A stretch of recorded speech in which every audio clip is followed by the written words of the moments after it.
Assalamualaikum warahmatullahi wabarakatuh. Sehat semuanya, tetap menjaga protokol kesehatan. Pada pertemuan kali ini kita akan membahas mengenai perkembangan sistem periodik. Sistem periodik merupakan suatu cara untuk mengelompokkan unsur-unsur berdasarkan sifatnya, di mana pengelompokan unsur mengalami berbagai perkembangan. Di antaranya 1.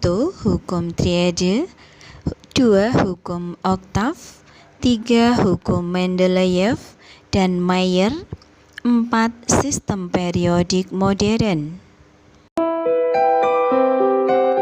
1. Hukum triade dikemukakan oleh Dobereiner, di mana unsur-unsur yang mempunyai sifat kimia sama dikelompokkan berdasarkan kenaikan massa atomnya dalam triade, yaitu setiap triade terdiri atas 3 unsur. Unsur yang di tengah mempunyai massa atom rata-rata dari massa atom pertama dan ketiga. Di sini kita bisa melihat contohnya ada 3 unsur, litium, natrium, dan kalium, di mana massanya litium 6,94, natrium 2,99, kalium 39,10. Perhatikan di sini, untuk unsur yang di tengah mempunyai massa atom rata-rata, diambil dari unsur pertama litium dan unsur ketiga kalium.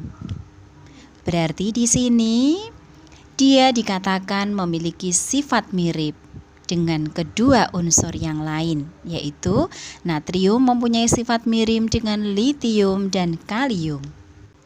Hukum ini memiliki banyak kelemahan karena banyak unsur yang mempunyai sifat mirip namun jumlahnya lebih dari 3.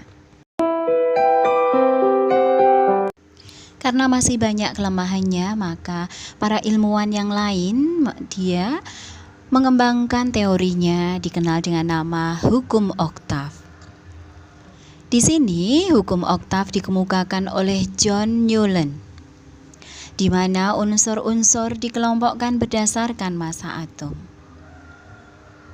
Unsur-unsur disusun dalam kelompok berisi 7 unsur, di mana sifat-sifat unsur akan berulang pada unsur ke-8 atau oktav, sehingga unsur ke-8 akan mempunyai sifat yang sama dengan unsur ke-1.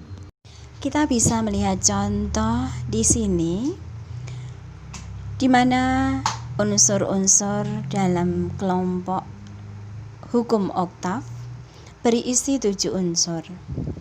Sifat unsur akan berulang pada unsur ke-8, sehingga unsur yang pertama yaitu litium akan mempunyai sifat yang sama dengan unsur ke-8 yaitu natrium. Ternyata hukum ini memiliki kelemahan karena tidak berlaku untuk unsur-unsur yang nomor massanya besar. Misalkan Mn tidak mirip dengan P. Juga tidak menyediakan tempat untuk unsur-unsur yang belum ditemukan.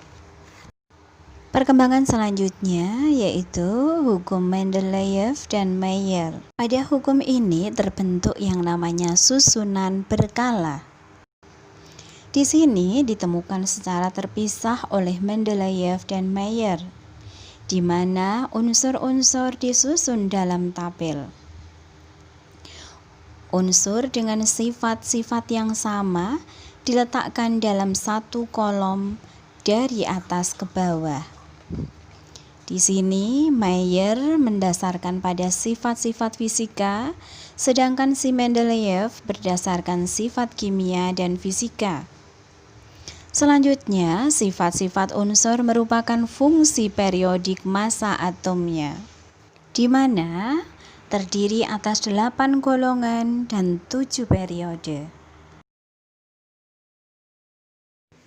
Keempat adalah sistem periodik modern, dikatakan sebagai sistem periodik panjang.